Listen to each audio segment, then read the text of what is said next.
Hello. சொல்லுங்கப்பா. தம்பி வேலையெல்லாம் முடிஞ்சா? முடிஞ்சுப்பா, இன்னும் கொஞ்சம் இருக்கு.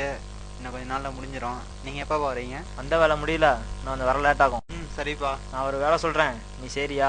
சொல்லுங்கப்பா. நீ போய் தலைவர்கிட்டையும் ஈபில போய் சைனா வாங்கிட்டு ஆ அப்படியே வீட்டுக்கு பின்னாடி மழைநீர் சப்தத்தையும் மரக்கன்றும் வச்சிரு. சரிப்பா. நானும் தம்பியும் ரெடி பண்ணி வச்சுறோம்பா. நீங்க கொஞ்சம் சீக்கிரமா வந்துருங்கப்பா, வேலைலாம் நிறைய இருக்கு. சரிப்பா. சரிப்பா, சீக்கிரம் வந்துருங்க, நான் வச்சிடுறேன்.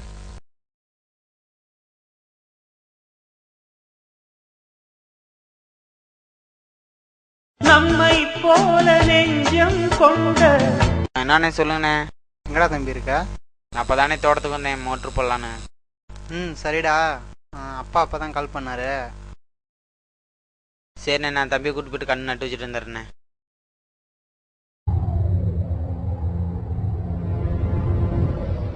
தம்பி இங்க வா. போடா, நான் வரேன்.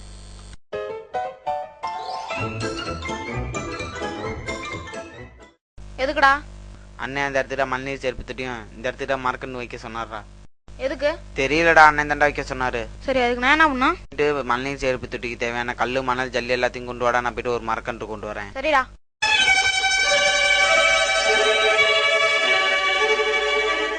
தம்பி கல்லை எடுத்துட்டியாடா? சீக்கிரம் வாடா. இந்த வரேனே.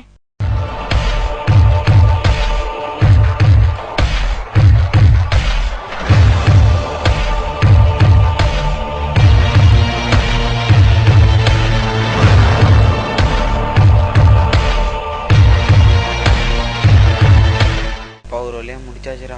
வா, நான் போயிட்டு மரக்கன்று நடப்பலாம். தம்பி அந்த தண்ணி எடுத்து வந்து கொஞ்சம் ஊத்து.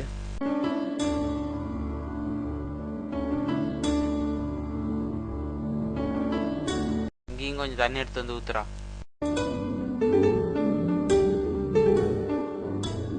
போதுமாடா? இருக்கிற கொஞ்சத்தையும் ஊத்திடுறா. வாடா போலாம். தம்பி இனிமே செடிக்கெல்லாம் நீ தான் தண்ணி ஊத்துற. அண்ணன் பல வேலை பிஸியா இருப்பேன், சரியா?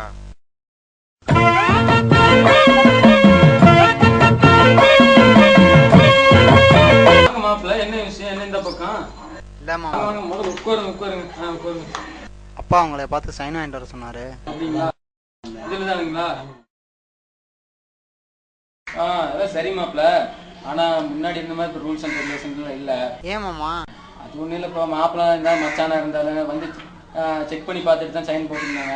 நான் வேணா ஒரு தாட்டி வந்து பார்த்துட்டு சைன் போட்டு அனுப்பி விட்டுருமா? சரிமாம்மா, நான் கிளம்புறேன்.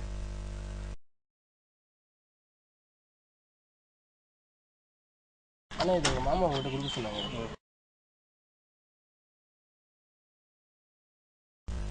சரிப்பா, நான் பார்த்துக்கிறேன்.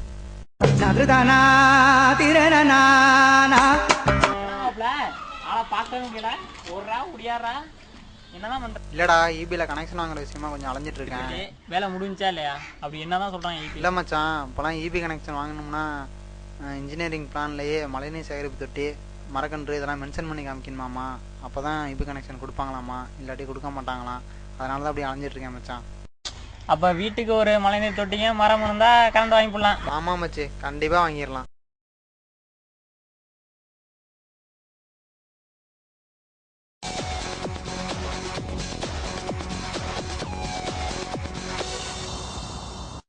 வணக்கம். இன்றைய முக்கிய செய்திகள். சுற்றுச்சூழல் தினத்தை முன்னிட்டு நமது முதலமைச்சர் பசுமை வீடு புரட்சி என்ற புதிய திட்டத்தை இயற்றியுள்ளார்.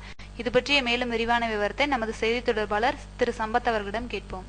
சம்பத், இந்த புதிய திட்டத்தை பற்றி மக்களுக்கு சொல்லுங்களேன். திட்டம் எதுக்காக அறிமுகப்படுத்தினாங்க என்று பார்த்தால், இன்றைய காலகட்டத்தில் சுற்றுச்சூழல் என்பது மிகவும் பாதிப்படைந்துள்ளது.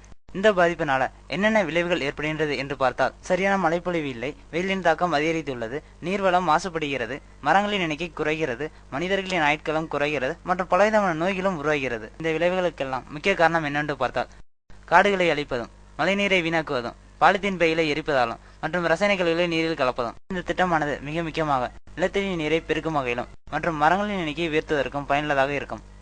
சம்பத், இந்த திட்டத்தை கடைபிடிக்க விதிமுறைகள் ஏதேனும் இருக்கிறதா? கண்டிப்பாக. புதிதாக வீடு கட்டுபவர்கள் குறைந்தபட்சம் 2 மரங்கள் அவர்களின் வீட்டின் அருகே வைக்க வேண்டும். புதிதாக கட்டப்படும் வீடுகளில் மழைநீர் சேகரிப்பானது அமைக்கப்பட வேண்டும். இந்த திட்டத்தை கடைபிடிக்காமல் போனால் தண்டனைகள் ஏதேனும் இருக்கிறதா? கண்டிப்பாக. தண்டனைகள் என்று பார்த்தால், முதல் தடவையாக ரூபாய் 1000 வசூலிக்கப்படும். 2வது தடவையாக 15 நாட்களுக்கு மின் இணைப்பு துண்டிக்கப்படும்.